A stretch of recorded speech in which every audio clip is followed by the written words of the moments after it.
या फिर गाइज हमारे जितने भी अलग अलग शेप्स के परमुटेशंस बनते हैं, उनमें से एक स्पेसिफिक परमुटेशन बना दिया हमने।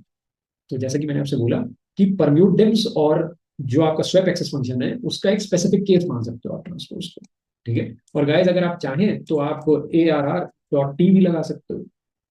और अगर आप इसकी भी शेप मेजर करोगे तो इसकी शेप क्या आएगी गाइज, इसकी शेप भी आएगी आपकी 5,4,3 आएगी। यानी कि एक ऑपरेटर है बेसिकली आपका, कैपिटल टी या अपर केस टी। जैसे पावर का ऑपरेटर है डबल स्टार, वैसे गाइज अगर आपको डायरेक्टली ट्रांसपोज लेना है बिना इतना लंबा चौड़ा लिखे हुए MP.ट्रांसपोज, तो आप .T भी लगा सकते हो और ट्रांसपोज मिलेगा। It's like an operator. जैसे डबल स्टार ऑपरेटर है वैसे अपर केस टी ऑपरेटर है जो ट्रांसपोज लेने का काम। ठीक है। तो ये है गाइज हमारा ट्रांसपोज फंक्शन।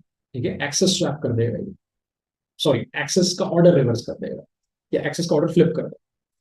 तो गाइज इसका मतलब है अब मैं इसका दोबारा से ट्रांसपोज लूँ तो वापस मेरे को ओरिजिनल शेप वाला नंपायर मिल जाएगा, यानी कि 3,4। यानी कि ट्रांसपोज का ट्रांसपोज आपको वापस वही सेम नंपायर दे दे। ठीक है। It's a very basic theorem in linear algebra. ठीक है। तो आपको समझ में आ गया गाइस, ये भी एक फंक्शन है हमारे पास ट्रांसपोज। ठीक है, इसे याद रखिएगा, काम का फंक्शन है।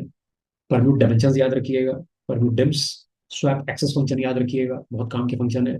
ट्रांसपोज याद रखिएगा। ठीक है। ट्रेस याद रखिएगा, बहुत काम का फंक्शन है।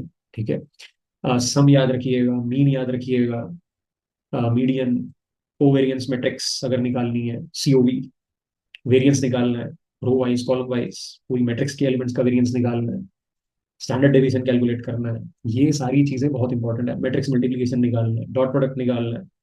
ठीक है, these are very very important functions. ये डाटा साइंस और मशीन लर्निंग में ना जाने पता नहीं आप कितनी बार यूज करोगे, कॉमन सी चीज हो जाएगी।